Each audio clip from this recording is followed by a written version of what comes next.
নমস্কার বন্ধুরা, অনুভার রান্নাঘরে আরো একটি নতুন পর্বে সবাইকে স্বাগত জানাচ্ছি। বন্ধুরা, আজকে আমি আপনাদের কুদরি দিয়ে তৈরি করে দেখাবো দারুণ মজাদার স্বাদের একটা রেসিপি। কুদরি তো আপনারা অনেক রকম ভাবে খেয়েছেন, তবে আজকে আমি যেভাবে তৈরি করে দেখাবো এইভাবে তৈরি করে খেয়ে দেখুন, বারবারই কিন্তু খেতে মন চাইবে। আর এইভাবে তৈরি করলে কিন্তু ভাত, রুটি, পরোটা সব কিছুর সঙ্গেই আপনারা অনায়াসে খেতে পারবেন। এই রেসিপিটা তৈরি করা যেমন সহজ, খেতেও কিন্তু ততধিক সুস্বাদু হয়। আর দেখুন বন্ধুরা, আজকের এই রেসিপির জন্য এখানে আমি নিয়ে নিয়েছি 500 গ্রাম কুদরি। আর কুদরিটাকে কিন্তু আমি আগে ভাগে খুব ভালোভাবে ধুয়ে পরিষ্কার করে নিয়েছি। আর এটাকে কিন্তু অঞ্চল ভেদে এক এক জায়গায় এক এক নামে ডাকা হয়, কেউ কেউ কুদরি বলে, আবার কেউ কেউ কুন্দ্রিও বলে থাকেন। তো আমাদের এখানে কিন্তু আঞ্চলিক ভাষায় এটাকে কুদরি বলা হয়।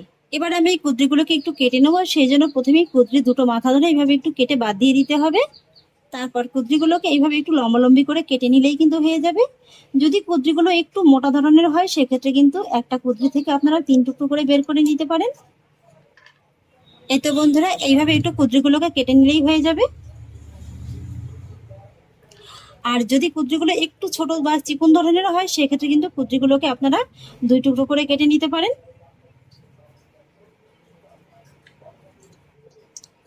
তবে কুদরিগুলো কাটার সময় যদি দেখেন এইভাবে একটু হালকা পাকা ধরনের কুদরি বেরিয়েছে, সেটা কিন্তু আপনারা দিতেও পারেন, আবার নাও দিতে পারেন। এগুলো কিন্তু খেতে একটু হালকা টক লাগে। তবে কুদরিগুলো যদি অতিরিক্ত পেকে যায়, সেটা কিন্তু একদমই দেবেন না। দেখুন বন্ধুরা, বেশ কিছুটা কুদরি আমি কেটে নিয়েছি, আর এইভাবেই কিন্তু বাকি কুদরিগুলোকে কেটে নেব। দেখুন বন্ধুরা, কুদরিগুলোকে আমি খুব ভালোভাবে কেটে নিয়েছি। আর এবার দেখুন, আজকের এই রেসিপিটির জন্য আমি এখানে নিয়ে নিয়েছি মাঝারি সাইজের 2টো আলু। এবার আলুটাকে কিন্তু আমি একটু লম্বা লম্বি করে আর সরু সরু করে কেটে নেব। এই তো দেখুন বন্ধুরা, এইভাবে কিন্তু একটু লম্বা লম্বি আর সরু করে কেটে নিতে হবে। আলুটাকে দেখুন আমি কিন্তু খুব সুন্দর করে কেটে নিয়েছি। আর এবার কিন্তু এই আলুটাকে একটু ভালোভাবে ধুয়ে নিতে হবে। এবার চলে এলাম বন্ধুরা রান্নার মূল পর্বে। গ্যাস ওভেনে একটি কড়াই বসিয়ে দিয়েছি, আর তার মধ্যে দিয়ে দিচ্ছি 2 টেবিল চামচের মতো সর্ষের তেল। আপনারা চাইলে রান্নাটা সাদা তেলেও করে নিতে পারেন। এবার তেলটা যখন ভালোভাবে গরম হয়ে যাবে, তখন আমি এর মধ্যে অ্যাড করব সামান্য একটু গোটা জিরে ফোড়ন। আর জিরেটা হালকা করে একটু ভাজা ভাজা হয়ে গেলে এর মধ্যে অ্যাড করব বড় সাইজের একটা পেঁয়াজ কুচি। পেঁয়াজটাকে হালকা লাল করে একটু ভেজে নেব। আর পেঁয়াজটা যখন এইভাবে হালকা করে একটু ভাজা হয়ে যাবে, তখন কিন্তু এর মধ্যে অ্যাড করতে হবে এই যে কেটে ধুয়ে নেওয়া কুদরিগুলো। সেই সঙ্গে একই সঙ্গে অ্যাড করে নেব আলুগুলো। আলু আর কুদরিটাকে কিন্তু পেঁয়াজের সঙ্গে একটু ভালোভাবে মিশিয়ে নিতে হবে। আলু আর কুদরিটাকে ভালোভাবে মিশিয়ে নিয়েছি। আর এবার আমি এর মধ্যে অ্যাড করব 1/2 চা চামচ হলুদ গুঁড়ো। সেই একই সঙ্গে স্বাদ অনুযায়ী লবণটাও দিয়ে দেবো।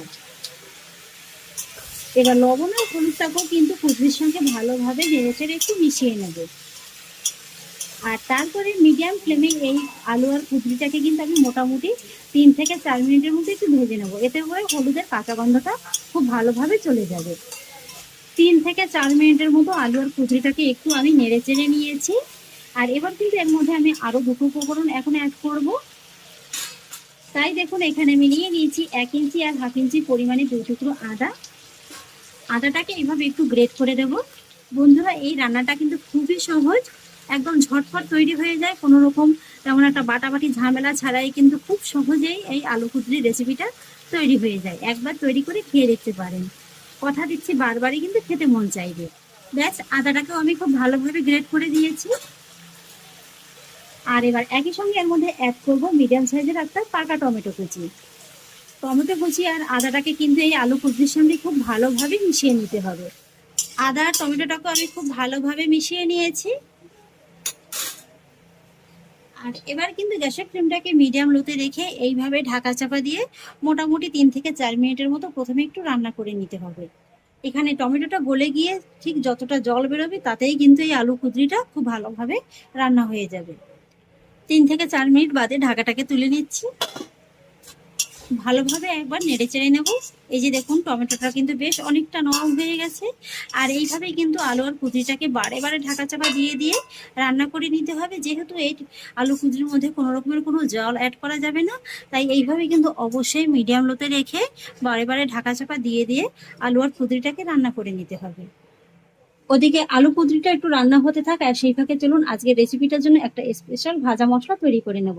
সেজন্য এখানে নিয়ে নিয়েছি হাফ চা চামচ গোটা জিরে, হাফ চা চামচ পাঁচফোড়ন, হাফ চা চামচ কালো সরিষা, হাফ চা চামচ মৌরি, আর দুটো শুকনো লঙ্কা। লঙ্কা দুটোকে কিন্তু আমি একটু ছিঁড়ে নিয়েছি। আর সেই সঙ্গে নিয়ে নিয়েছি 4 থেকে 5টির মতো কালো গোলমরিচ।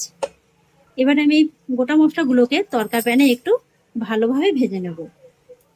গোটা মশলাগুলোকে দেখুন আমি কিন্তু একটু ভালোভাবে ভেজে নিয়েছি।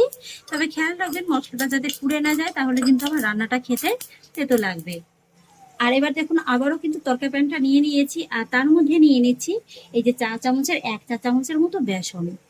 বেসনটাকে কিন্তু আমি একদম লো ফ্লেমে এই প্যানের মধ্যে হালকা করে একটু ভেজে নেবো। এইভাবে বেসনটাকে একটু ভেজে নিয়ে রান্না করলে কিন্তু রান্নাটা খেতে খুবই ভালো লাগবে। আর বন্ধুরা, আপনারা তো কুঁদরি আলু অনেক রকম ভাবে খেয়েছেন, এইভাবে একটু সামান্য বেসন দিয়ে কুঁদরি আলুটা আপনারা রান্না করে খেয়ে দেখবেন, খেতে কিন্তু বেশ ভালো লাগে। দেখুন আমি বেসনটাকে কিন্তু হালকা করে একটু ভেজে নিয়েছি, কালারটা হালকা করে একটু চেঞ্জ হয়ে গেছে। এর থেকে আর বেশি ভেজে নেওয়ার প্রয়োজন নেই। এই যে দেখুন, আর এদিকে আমি কুঁদরি আলু ঢাকাটা তুলে আপনাদের একটু দেখিয়ে দিচ্ছি। দেখুন বন্ধুরা, কুঁদরির আলুটা কিন্তু বেশ অনেকটা মজে গেছে। আর এই যে দেখুন এর গায়ে কিন্তু হালকা করে একটা ভাজা ভাজা দাগ হতে শুরু করে দিয়েছে। এইভাবে মোটামুটি আমি 3 থেকে 4 বারের মতো ঢাকা চাপা দিয়ে দিয়ে রান্না করে নিয়েছি। তবে এটাকে কিন্তু আরেকটু সময় নিয়ে রান্না করে নিতে হবে। তবে তার আগে আমি এর মধ্যে অ্যাড করব কাঁচা পাখা থেকে দুটো চেরা কাঁচা লঙ্কা। ভালোভাবে একটু মিশিয়ে নেব, আবারও একটু ঢাকা চাপা দিয়ে দেব। আর এই ফাঁকে চলুন আমি যে ভাজা মশলাটা রেডি করে রেখেছিলাম সেটা হালকা করে একটু ঠান্ডা হয়ে গেছে, এটাকে একটু গুঁড়ো করে নেব। ঢাকাটাকে আবারও তুলে নিচ্ছি, আবারও একটু নেড়ে চেড়ে নিচ্ছি। এবার আবারও একটু নেড়ে চেড়ে নেওয়ার পরে আমি এর মধ্যে অ্যাড করব ভেজে নেওয়া বেসনটা।